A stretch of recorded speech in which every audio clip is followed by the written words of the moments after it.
শুভ সকাল প্রিয় শিক্ষার্থীরা, Khulna collectorate public school and কলেজের পক্ষ থেকে সপ্তম শ্রেণীর ইংরেজি দ্বিতীয় পত্র ক্লাসে সবাইকে স্বাগত। আমরা আর্টিকেল শুরু করেছিলাম, এরই ধারাবাহিকতায় আমরা যেখানে শেষ করেছিলাম তারপর থেকে কিছু রুলস নিয়ে আলোচনা করব। তো তোমরা যেটা করবে, আমি এর আগেও বলেছি, যেদিন তোমাদের ক্লাস থাকবে সেই দিনই তোমরা আগের ক্লাসের পড়াটা একটু রিভাইজ করে নেবে। তাহলে হবে কি, তোমাদের নেক্সট যে ক্লাসটা থাকবে ওটা বুঝতে খুব সুবিধা হবে। তাহলে চলো, আমি আর কথা না বাড়িয়ে সরাসরি আমার ক্লাসে চলে যাচ্ছি। আমরা আজকে আর্টিকেলের বাকি যে নিয়মগুলো আছে, কিছু নিয়ম আজকে প্র্যাকটিস করব।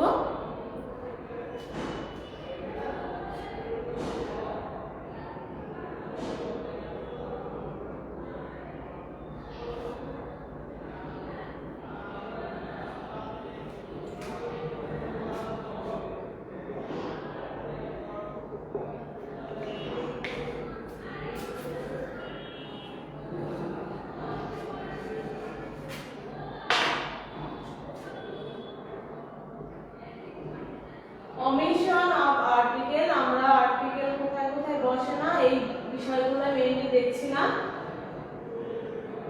একটা নিয়ম আছে এখানে,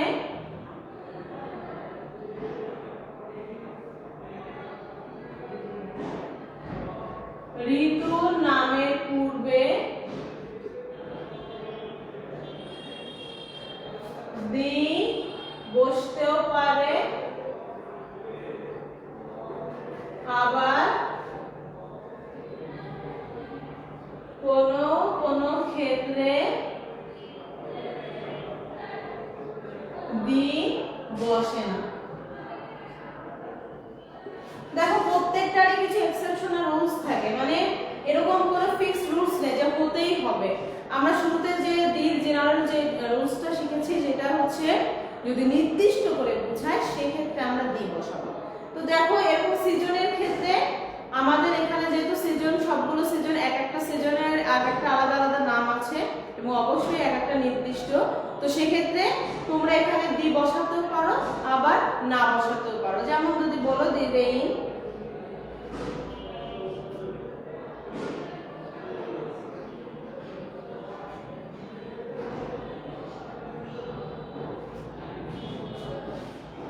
যেমন যদি বলো উইন্টার সিজনস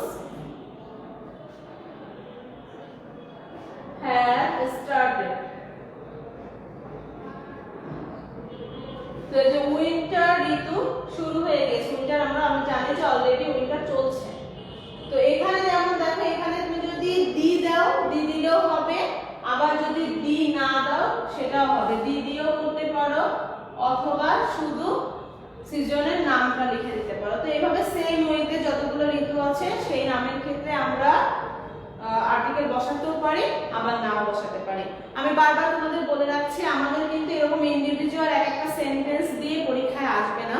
আমরা যখন রুলস গুলো শেষ হবে আমি তখনই দেখাবো যে কিভাবে আমাদের এক্সামে আসবে এবং সেগুলো প্র্যাকটিস করব। আমাদের একটা কম্প্রিহেনশন দেওয়া থাকবে একটা প্যাসেজের মতো, এবং সেই কম্প্রিহেনশনটা বা প্যাসেজটা অবশ্যই একটা নির্দিষ্ট টপিকস সম্পর্কে থাকবে। তো সেক্ষেত্রে যখন এরকম ইন্ডিভিজুয়াল না হয়ে একটা নির্দিষ্ট টপিক সম্পর্কে কিছু একটা প্যাসেজ দেওয়া থাকবে, সেক্ষেত্রে কিন্তু সিস্টেমটা একটু আলাদা হবে, কারণ তখন তোমার ওই প্যাসেজের প্রেক্ষাপটে শূন্যস্থানগুলো পূরণ করতে হবে। এজন্য যখন আমরা ওখানে যাব তখন আমরা আরো ভালোভাবে বুঝতে পারবো। এখন ইন জেনারেল যে নিয়মগুলো আছে জাস্ট আমি ওয়ান বাই ওয়ান আলোচনা করে যাচ্ছি। তো এটা হচ্ছে আমাদের যে ঋতুর যে নিয়মটা ছিল সেটা। আমার প্রিয় শিক্ষার্থীরা, তোমাদের হয়তো অনেকের কাছে এখনো বই নেই, তোমরা এই গ্রামার ক্লাসে তোমরা এগুলো খাতায় নোট ডাউন করে রাখবে। আমি তোমাদের সুবিধার জন্য নিয়মগুলো বলার পাশাপাশি বোর্ডে লিখে দিচ্ছি, যাতে তোমরা খুব ইজিলি নোট ডাউন করতে পারো।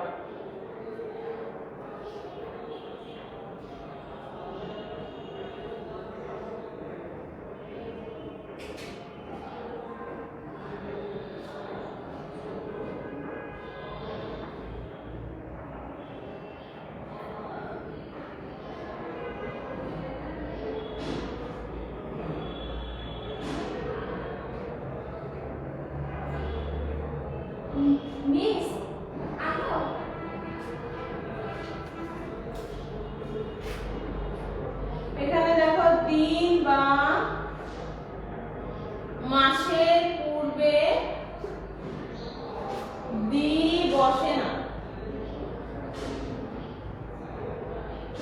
তাই না? দিন বা মাসের নামের পূর্বে কিন্তু দিন এখানে দিয়ে আমরা বসাতে পারবো না।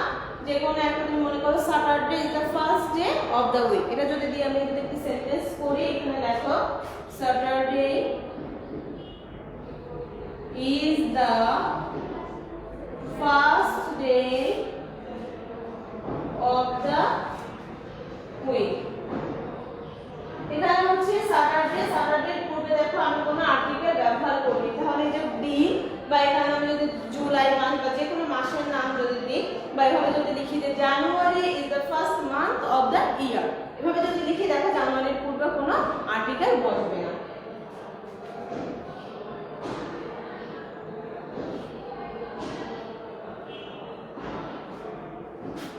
January is the first month of the year. জানুয়ারি হচ্ছে আমাদের বছরের প্রথম মাস, তাহলে দিন বা মাসের পূর্বে আমরা কি দেব না, কোনো আর্টিকেল দেব না।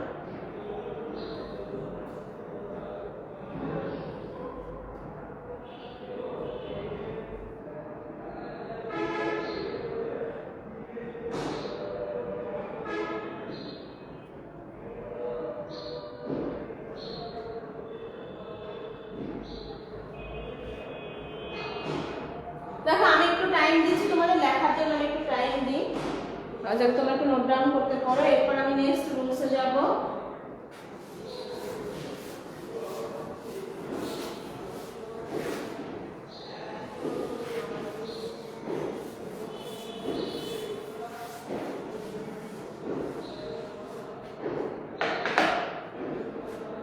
ভাষার নামের পূর্বে, ভাষার নামের পূর্বে দি বসে না, কিন্তু যদি তোমার সেন্টেন্সে ল্যাঙ্গুয়েজ শব্দটির উল্লেখ থাকে, মনে করো তোমার যে প্যাসেজ বা যে শূন্যস্থানটা আছে সেখানে ল্যাঙ্গুয়েজ এই শব্দটি আছে, ল্যাঙ্গুয়েজ থাকলে দি বসবে। সেটা কিরকম আমরা যদি একটু উদাহরণ দেখি, আমি দুটি উদাহরণ পাশাপাশি দিব যাতে তোমরা বুঝতে পারো। যেমন আমি যদি বলি যে English is an international language, তো ইংলিশ কি অবশ্যই একটা ভাষার নাম এবং সেখানে ভাষার নামের সঙ্গে কোনো ল্যাঙ্গুয়েজ বসেনি। বা English is easy to learn, এভাবে যদি বলি, বা English is easy to learn, suppose আমি যেটা বলছি এটা একটা ভাষার নাম, এটার পূর্বে কোনো আর্টিকেল নেই। কিন্তু আমি যদি ল্যাঙ্গুয়েজ যদি বলি ইংলিশ ল্যাঙ্গুয়েজ, বা সেক্ষেত্রে কিন্তু তোমার একটা দি বসবে, যেমন দি অ্যারাবিক ল্যাঙ্গুয়েজ। যদি আমি ল্যাঙ্গুয়েজ শব্দটি নিয়ে আসি, যদি আমি যখন ইংলিশ ল্যাঙ্গুয়েজ বলবো সেক্ষেত্রে কিন্তু আমার দি বসবে, যেমন দি অ্যারাবিক ল্যাঙ্গুয়েজ, ঠিক আছে, দি বা স্প্যানিশ যেটাই তুমি বলো না কেন, অ্যারাবিক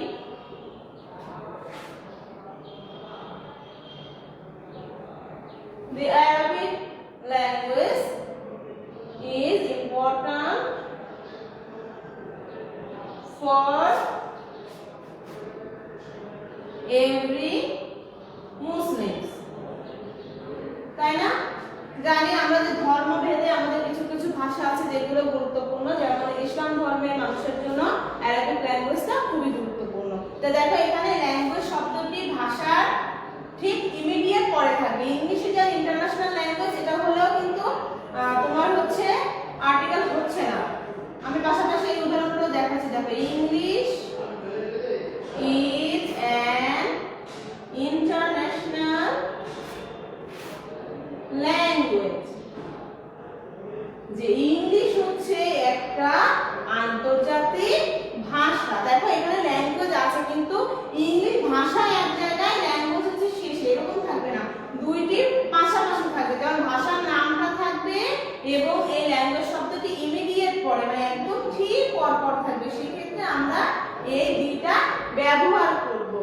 কিন্তু যদি দেখি ভাষার নামটা শুরুতে আছে বা শেষে যেখানেই থাকুক কিন্তু ল্যাঙ্গুয়েজ শব্দটা টোটালি নেই, যেমন এই সেন্টেন্সে ল্যাঙ্গুয়েজ শব্দটা টোটালি নেই, অথবা আমি নেক্সট যে রুলসটা দিয়েছি এই নিয়মটা আমি তোমাদের যেহেতু আমি নিয়মে বলা আছে যে ল্যাঙ্গুয়েজ শব্দটি থাকবে, কিন্তু কোথায় থাকবে সেটার একটা ব্যাপার আছে।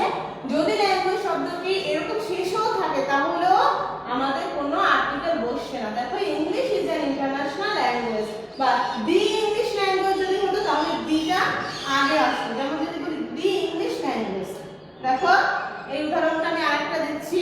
এজন্য কাছাকাছি যেগুলো আমাদের কনফিউজ হয়ে যেতে পারে সেগুলো আমরা এক জায়গায় করে শিখবো। আমি আরেকটা উদাহরণ তোমাদের দেখাচ্ছি। দেখো খুবই কনফিউজিং, এর জন্য আমাদের সেন্সটা একদম ক্লিয়ার থাকতে হবে। যদি ল্যাঙ্গুয়েজ শব্দটি ভাষার নামে ঠিক করে বসে তাহলে আর্টিকেল বসবে, আর যদি ল্যাঙ্গুয়েজ শব্দটি টোটালি না থাকে অথবা অন্য কোথাও থাকে, ভাষার নামের সঙ্গে না থাকে, সেক্ষেত্রে দি বসবে না।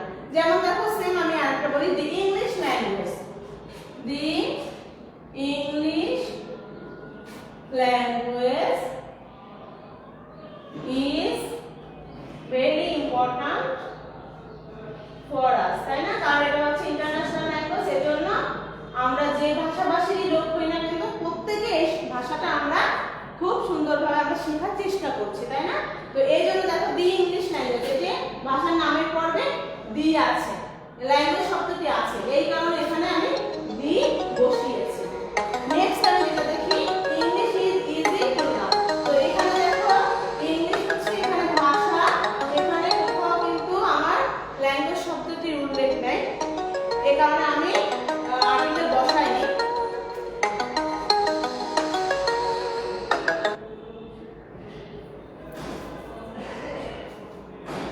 এজন্য দেখো আমি কোনো আর্টিকেল বসাইনি। এজন্য দেখো একটা জিনিস বোঝাতে গিয়ে আমি এই একটা ভাষা দিয়ে তিনটা উদাহরণ দিয়েছি। তিনটা উদাহরণের জন্য আমরা পাশাপাশি লিখবো। আমি এই উদাহরণটা মুছে দেবো, এটা তুমি পরে দেখো। দেখো এক ইংরেজি ভাষা দিয়ে আমি তিনটি সেন্টেন্স দিয়েছি। দেখো তিনটি সেন্টেন্স তিন রকমের, এখানে ল্যাঙ্গুয়েজ আছে বাট ইংলিশে ঠিক পরপরই নেই। এখানে হচ্ছে টোটালি নেই, এখানে টোটালি নেই, আর এখানে আছে একসঙ্গে আছে, এজন্য দি বসিয়েছি।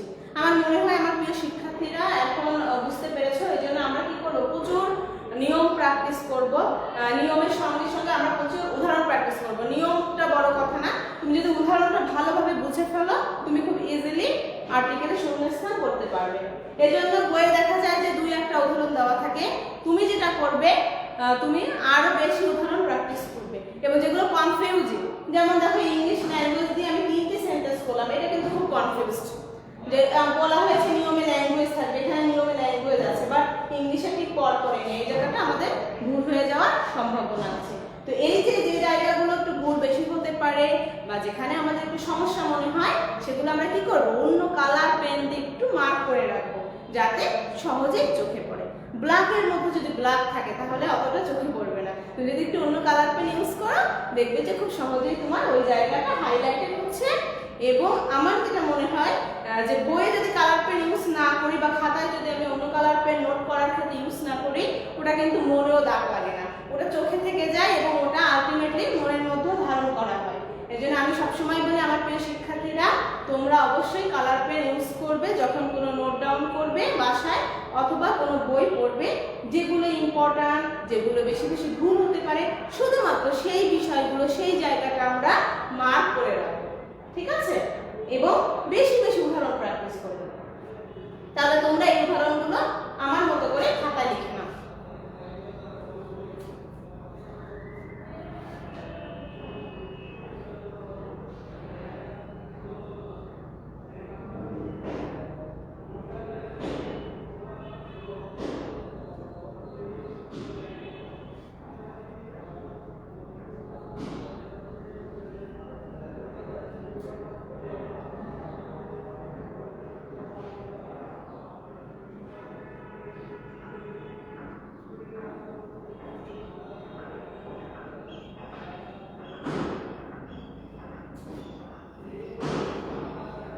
আমি মুছে দিচ্ছি, আমার মনে হয় তোমরা এর মধ্যে লিখে ফেলেছো।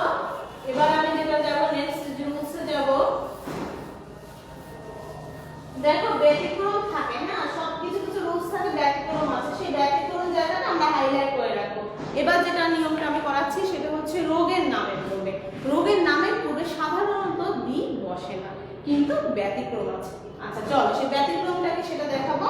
আর আগে আমি জেনারেল যে রুলসটা আছে সেটা লিখে দিব যে রোগের নামের পূর্বে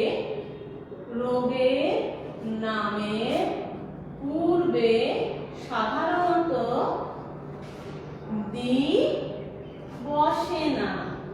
তাহলে আমি একটা উদাহরণ দিই, আমরা সবসময়ের জন্য প্রমাণ দেখাবো, যখন রুলস দেখাবো এর এট দ্য সেম টাইম আমি উদাহরণ দিয়ে বুঝিয়ে দেবো। তাহলে চলো একটা উদাহরণ দিই, যেমন মনে করো ডিসেন্ট্রি বা কলেরা, কলেরা দি হবে না, তো ডিসেন্ট্রি।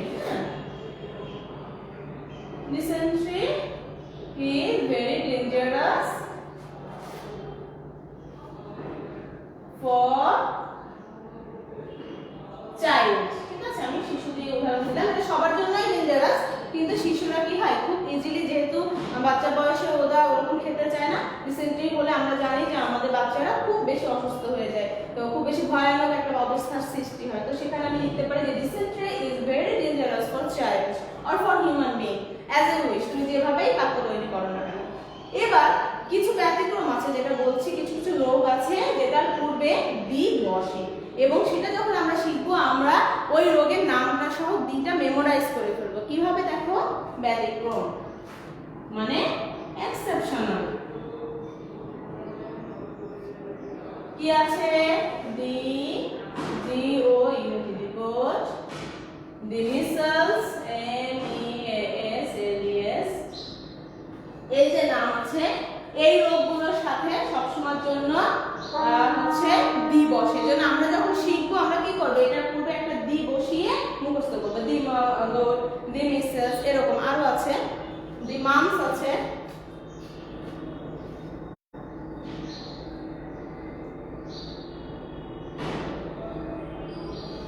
দেখো দি মামস আছে। এখানে আমি একটু করি MUNPS, একটু বড় হাতে, ঠিক আছে, বড় হাতে দেওয়া উচিত, কারণ নাউনের পূর্বে সবসময়ের জন্য, নাউন সবসময়ের জন্য কি হয়, ক্যাপিটাল লেটারে হয়। তো আমরা যেহেতু এটা একটা রোগের নাম, এর জন্য আমি ক্যাপিটাল লেটার ইউজ করি। এবং আমরা জানি যে যেখানে সেন্টেন্সের মিডিলে হোক, বিগিনিং এ হোক, শেষে হোক, যেখানে হোক না কেন আমরা কি করবো, সবসময়ের জন্য ক্যাপিটাল লেটার ব্যবহার করবো। কখন, যখন আমরা কোনো নাউন ব্যবহার করবো লেখার। তাহলে এই রোগগুলোর পূর্বে কি হবে, দি হবে। তাহলে আমি যখন বাসায় প্র্যাকটিস করব, আমি যখন শিখবো, তখন কিভাবে মুখস্থ করবো, যে সাধারণত বসে না, আর কোন কোন রোগের পূর্বে বসে সেই জায়গাটা আমি যেমন কালার পেন দিয়ে মার্ক করে রাখবো। এট দ্য সেম টাইম আমি যখন পড়বো তখন কিভাবে পড়বো, দি গোট, দি মিসেলস, দি মামস, হ্যাঁ, এগুলো সবগুলো রোগের নাম। তো এভাবে আমরা প্র্যাকটিস করবো। এরপরে আরেকটা নিয়ম যেটা আমি তোমাদের দেখাবো, যে সৃষ্টিকর্তা নামের পূর্বে দি বসে না। তো এখানে এটা দিয়ে আমি একটা উদাহরণ তোমাদের দেখাবো।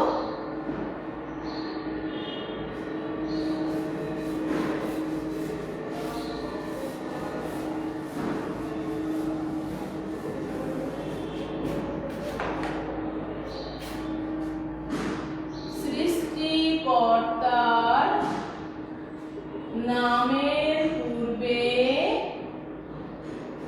দি বসে না। কিরকম হতে পারে সেটা দেখো, যেমন সৃষ্টিকর্তা, এখন এখানে আমি কোনো নির্দিষ্ট কোনো ধর্মের মধ্যে যাব না, আমরা যে যে ধর্মেই আছি আমরা প্রত্যেকে বিশ্বাস করি আমাদের সৃষ্টিকর্তা আছেন। তো তুমি এখানে আল্লাহ লিখতে পারো, গড লিখতে পারো, এখানে যে যেভাবে লেখো একই হবে, আল্লাহ, সরি ইস হবে আল্লাহ অথবা গড, বা যে অন্য কোনো কিছু লিখতে পারো ধর্ম অনুযায়ী। এখানে কি হবে, হ্যাজ ক্রিয়েটেড দিস ওয়ার্ল্ড, তাই না, যে এই বিশ্ব সৃষ্টি করেছে। আমরা এটাই বিশ্বাস করি না, সৃষ্টিকর্তা মানে তিনি সৃষ্টি করেছেন। আমরা যে যে ধর্মেরই হই না কেন আমরা এটা বিশ্বাস করি যে একজন আছেন এবং তিনি এই বিশ্ব ব্রহ্মাণ্ড সৃষ্টি করেছেন। তাহলে আল্লাহ অথবা গড হ্যাজ ক্রিয়েটেড আস, তাই না, আমাদের সৃষ্টি করেছেন। বা দিস আর, যেভাবে তুমি লেখো না কেন, তুমি যেভাবে বাংলা বাক্য সাজাবে মনে মনে, ঠিক সেভাবেই তোমার ট্রান্সলেশনটা আসবে। তো এই জন্য আমি বলবো সবসময়ের জন্য আগে একটা বাংলা তুমি চিন্তা করে রাখবে, যেহেতু আমরা বাংলা ভাষাভাষীর লোক, আমরা সবসময়ের জন্য আমাদের চিন্তা ভাবনায় আগে বাংলাটা আমরা ভালো করে বুঝবো। মাতৃভাষায় যদি আমাদের ভিতটা স্ট্রং না হয় তাহলে কিন্তু আমরা বিদেশি ভাষা শিখতে পারবো না। এর জন্য সর্বপ্রথম যেটা করতে হবে, আগে বাংলা ভাষায় আমার চিন্তা ভাবনা গতিটা বাড়াতে হবে, সৃজনশীল হতে হবে। আগে আমি যে কোনো রাইটিংস, যে কোনো টপিক সম্পর্কে আগে বাংলায় লিখে নেব। দেন আমি যখন ইংলিশ করব তখন আমি বাংলাটাকে কি করব, ট্রান্সলেট করার চেষ্টা করব। এভাবে অল্প অল্প করে আমরা ইংরেজি লেখা শিখব। তাহলে দেখো, সৃষ্টিকর্তার নামের পূর্বে দি বসে না, তোমরা আল্লাহ or God has created us। আমি আবার রিপিট করলাম নিয়মটা, তোমরা একটু লিখে নিবে এই নিয়মটা।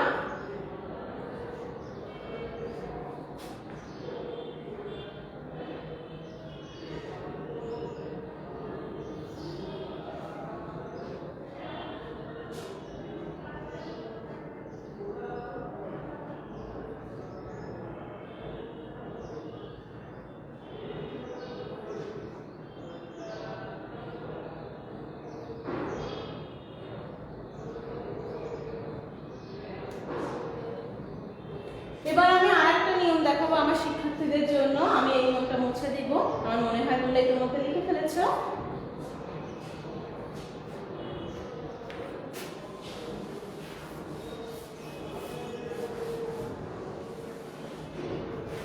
দেখো, রোডের পূর্বে সাধারণত দি বসে না, কিন্তু ওই রোডটাকে যদি আমি স্পেসিফিক করে কোনো কিছু নাম দিই, ডেসক্রিপটিভ ওয়ার্ড বা ফ্রেজ ব্যবহার করে নির্দিষ্ট করে ফেলি, সেক্ষেত্রে দি বসে। তাহলে সেটা কিরকম, চলো আমরা একটু দেখে আসি। আগে শুরুতেই আমি নিয়মটা লিখে দিব, তারপর আমরা উদাহরণে যাব। হোমের পূর্বে দি বসে না। আচ্ছা, বসে না না বলে আমরা একটা কথা ইউজ করতে পারি যে সাধারণত, জেনারেল, ইন জেনারেল বসে না। তাহলে আমরা কি বলতে পারি, পূর্বে সাধারণত দি বসে না। কিন্তু এই কিন্তুটাই হচ্ছে ঝামেলার, এই জায়গাটা আমাদের মান করে রাখতে হবে। কিন্তু যদি এই হোমের পূর্বে কোনো ডেসক্রিপটিভ ওয়ার্ড বা ফ্রেজ থাকে তাহলে কি হবে, দি বসবে। তার মানে হচ্ছে যদি নির্দিষ্ট করে কিছু বোঝাবে। কিন্তু হোমের পূর্বে তুমি অ্যাডজেক্টিভ বলতে পারো, ডেসক্রিপটিভ ওয়ার্ড বলতে পারো, ফ্রেজ বলতে পারো, এক এক বইতে এক এক ধরনের নাম, যেই নামই থাকুক না কেন তুমি সহজে ইজিলি বুঝবে যে তার পূর্বে একটা বিশেষ কিছু থাকবে, একটা ওয়ার্ড থাকবে, যে ওয়ার্ডটা দিয়ে এই হোমটাকে নির্দিষ্ট করে দেওয়া হবে। তাহলে এর পূর্বে কি বলতে পারি আমি, ডেসক্রিপটিভ ওয়ার্ড বা ফ্রেজ, ঠিক আছে, বা অ্যাডজেক্টিভ, অ্যাজ ইন লাইক, তুমি যেভাবে যে নামেই বলো না কেন, যদি কিছু থাকে যেটা দিয়ে সেই হোমটাকে নির্দিষ্ট করা হয়, সেক্ষেত্রে কি হবে, সেক্ষেত্রে অবশ্যই দি বসবে। অ্যাডজেক্টিভ থাকে তাহলে তার পূর্বে দি বসে। সেটা কিরকম আমরা একটু দেখি। যেমন মনে করো আই ওয়েন্ট হোম, ঠিক আছে, আই ওয়েন্ট হোম। হোমের পূর্বে সাধারণত কিন্তু প্রিপজিশন বসে না। আমরা জানি we go to school, we went school, বা যখন হোম শব্দটি ব্যবহার করব প্রিপজিশন বলবে না, আর্টিকেল বলবে না, কিছুই বলবে না। কিন্তু আমি যদি নির্দিষ্ট করে বলি, আমি যদি বলি আমি আমার বান্ধবীর বাসায় যাব, বা আমি যদি বলি যে আমি বোনের বাসা বা বরের বাসায় যাচ্ছি, ব্রাইডস হোম, বা তুমি যদি বলো যে তুমি তোমার দাদা বাড়ি বেড়াতে যাচ্ছ ছুটিতে, ঠিক আছে, ওই যে আমরা কি করি, শুধুমাত্র তোমার বইয়ে যে উদাহরণটা দেওয়া আছে ওই একটা উদাহরণের মধ্যে কখনোই সীমাবদ্ধ থাকবে না। তুমি ওই সেম ক্যাটাগরির আরো উদাহরণ মনে মনে চিন্তা করবে। যেমন তোমাদের অ্যাডভান্স বইতে দেওয়া আছে যে বরের বাসা, ব্রাইডস হোম, তো তুমি সেখানে কি শুধু বরের বাসা হতে পারে, তোমার ফ্রেন্ডের বাসা হতে পারে, তোমার রিলেটিভসের বাসা হতে পারে, তাই না, হতে পারে না, অবশ্যই হতে পারে। তোমার টিচারের বাসা হতে পারে, তোমরা যারা পড়তে যাও, ব্যাচ করো বা কোচিং করো, যে যেখানে যাই করো, বা তুমি ঘুরতে যেতে পারো, দেখা করতে যেতে পারো তোমার টিচারের সঙ্গে। তো তুমি অন্য উদাহরণ শোনার জন্য চেষ্টা করবে ভাবার। তো এরকম যদি কোনো নির্দিষ্ট করে যখন একটা স্পেসিফিক নাম দিয়ে হোমটা হাইলাইটেড থাকে, সেক্ষেত্রে আমরা কি করব, সেক্ষেত্রে আমরা অবশ্যই দি ব্যবহার করব। তাহলে কি হবে, I went my teachers home, অথবা রিলেটিভস হোম, অথবা রিলেটিভে তুমি স্পেসিফিক বলতে পারো কোন রিলেটিভ, তোমার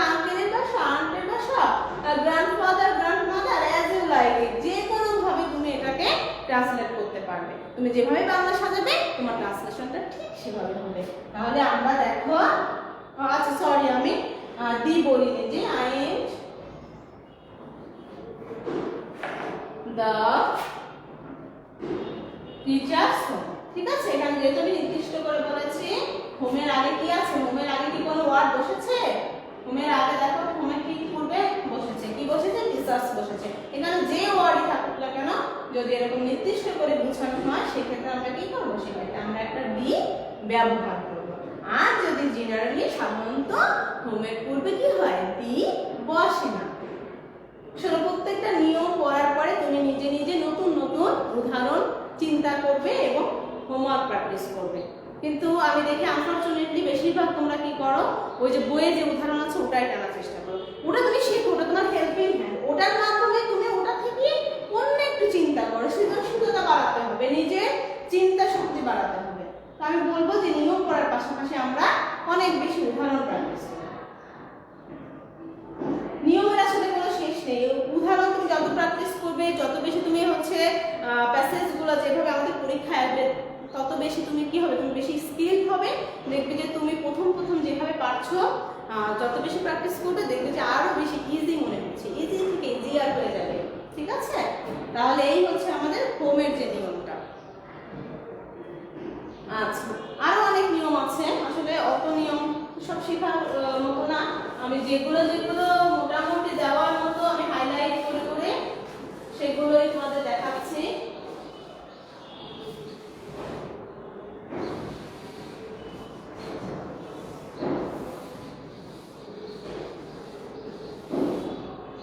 আচ্ছা, লেক, লেকের নামের পূর্বে দি বসে না।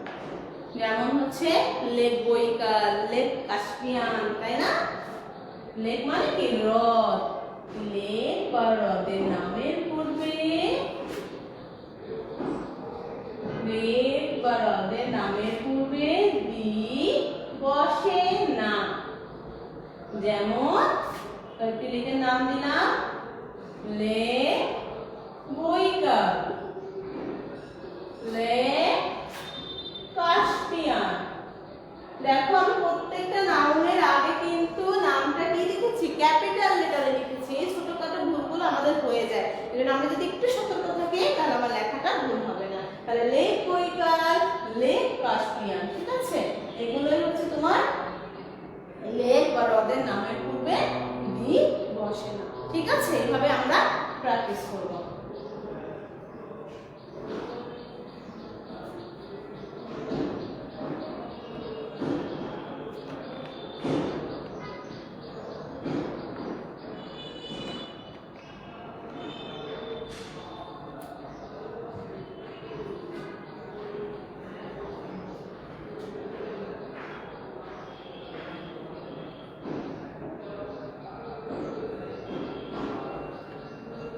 এবার আমি আরেকটা নিয়ম দেখাবো, যে নিয়মটা অলরেডি আমরা কম বেশি জানি এবং বেশি বেশি শিখেছি। কিভাবে আমরা প্যারাগ্রাফ কম্পোজিশনে শিখেছি, তাই না? Journey by train, journey by boat, journey by launch, তাই না?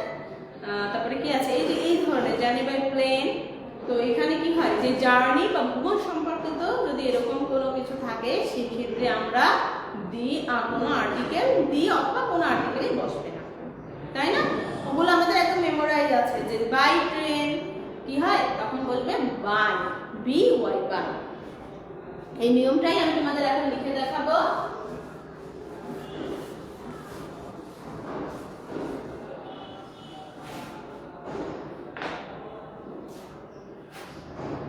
ভ্রমণের পূর্বে কোনো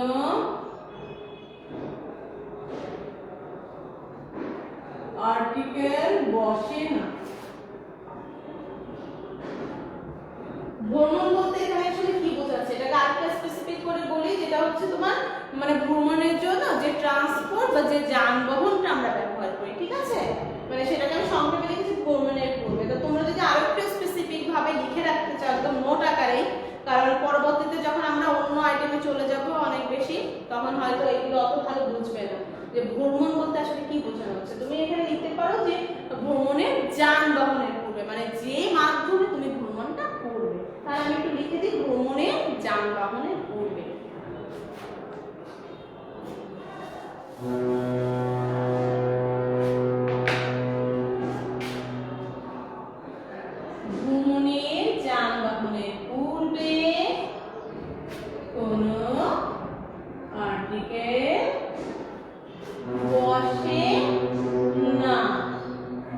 যেমন হচ্ছে কি হবে, বাই ট্রেন, বাই বাস, তাই না, বাই প্লেন, এগুলো আমরা জানি যে journey by train, journey by bus, journey by plane, journey by boat আছে, তাই না, বোট, বাই বোট। এগুলোর পূর্বে কি আসে, বাই বসে। আমরা একসাথে যদি বাইটা মেমোরাইজ করে রাখি হবে কি, যখন আমি প্রিপজিশন করব, তোমাদের প্রিপজিশন আছে একসঙ্গে আমার দুটোই শেখা হয়ে যাবে। এজন্য আমরা এই নিয়মের পাশাপাশি উদাহরণটা কি করব, মেমোরাইজ করব। দুই একটা উদাহরণ মুখস্থ করলেই খুব সহজে পেরে যাবে। একসঙ্গে প্রিপজিশনও শেখা হয়ে গেল, আবার আর্টিকেলও শেখা হয়ে গেল। তাহলে কি হবে, যেগুলোর পূর্বে বসে না এগুলোর পূর্বে কি বলবে, একটা বাই বসবে। আর একটা বিষয় আমি দেখাই যেটা আর্টিকেলের সঙ্গে রিলেটেড না, আমি একটু প্রিপজিশনে চলে আসছি, যেহেতু বাই ব্যবহার করেছি, বাই একটা প্রিপজিশন। যদি পায়ে হাঁটা বোঝে তাহলে কি হয় জানো, অন ফুট, পায়ে হাঁটা। পায়ে হেঁটে যদি তুমি কোথাও যাও, পায়ে হাঁটার ক্ষেত্রে কি বসে জানো, সেই ইংরেজিটা হচ্ছে on foot. On foot A double T, on foot হচ্ছে পায়ে হাঁটা। আমি একটু প্রিপজিশন ব্যবহার দেখালাম এখানে, বাই, অন, এই সবগুলো হচ্ছে কি প্রিপজিশন। আমি তোমাদের প্রিপজিশন ডিটেইলস করাবো, তখন তোমরা আরো ভালো সুন্দরভাবে বুঝতে পারবে। আর গ্রামারগুলো আসলে এরকমই, একটার সঙ্গে আরেকটা রিলেটেড, অনেকগুলো রিলেটেড হয়ে যাবে এক সময়। এজন্য আমি সংক্ষেপে তোমাদের একটু ধারণা দিচ্ছি যে এইগুলো হচ্ছে প্রিপজিশন। তো এই প্রিপজিশনগুলো আমরা এভাবে মেমোরাইজ করব। এই পায়ে হাঁটা হলে অর্থটা হচ্ছে ইংলিশে কি হবে, অন ফুট। আর এই যে যানবাহনের এই শব্দগুলো থাকলে কি ব্যবহার করব, বাই। ঠিক আছে, এই হচ্ছে পার্থক্য। আরো আছে অনেক, আমি যেহেতু প্রিপজিশন আজকে করাচ্ছি না, এজন্য আমি আর ডিটেইলসে যাব না। আরো অনেক আছে, ঘোড়ায় চড়া, গাড়ি চড়া, সে মানে ঘোড়ায় চড়া হলে একটু অন্য নিয়ম আছে, পায়ে হাঁটা মানে হাঁটার ক্ষেত্রে আর একটু আলাদা কিছু নিয়ম আছে, ওগুলো আমি এখন দেখাবো না। তো এই পর্যন্তই আজকে থাকবে। তো এই হচ্ছে মোটামুটি বিষয়গুলো, যে আর্টিকেল কোথায় কোথায় বসে না, আবার কোন কোন বিশেষ ক্ষেত্রে আমরা সেই আর্টিকেলগুলো বসাতে পারি। আমার প্রিয় শিক্ষার্থীরা, আজকে আমি যে পর্যন্ত করিয়েছি তোমরা সেই পর্যন্ত বাসায় মনোযোগ সহকারে সুন্দরভাবে আগে পড়াশোনা করবে, তারপরে তুমি বেশি বেশি উদাহরণ প্র্যাকটিস করবে। আমি মনে করো ক্লাসে খুব বেশি উদাহরণ হয়তো দিই না, আমি যদি দুইটা উদাহরণ দিই, বই যদি একটা থাকে, তুমি আরো ডিফারেন্ট কোন উদাহরণ আনার চেষ্টা করবে, যেটা তোমার বইও নেয় অ্যাজ ওয়েল অ্যাজ তোমার ক্লাসও আমি বলিনি। তাহলে আমি বুঝবো যে আমার শিক্ষার্থী চিন্তা করেছে, এটা নিয়ে ভেবেছে, ওই শিক্ষাটাই হবে একদম আসল শেখা। তো আমি চাই আমার শিক্ষার্থীরা আরো বেশি সৃজনশীল হোক, আরো বেশি সুন্দরভাবে পড়াশোনা করুক। আর আজকের ক্লাস নিয়ে কোনো সমস্যা থাকলে আমাকে অবশ্যই জানাবে। তার আগে আমি একটু হোমওয়ার্কটা বোর্ডে লিখে দিব, বোর্ডে হোমওয়ার্কটা লিখে দিলে হয় কি তোমারও বুঝতে সুবিধা হয়। আজকে যে নিয়ম করিয়েছি, যতটুকু পর্যন্ত করানো হয়েছে সেই পর্যন্তই তোমরা পড়াশোনা করে হোমওয়ার্ক জমা দিবে। তাহলে সংক্ষেপে আমি বলতে পারি CWSW।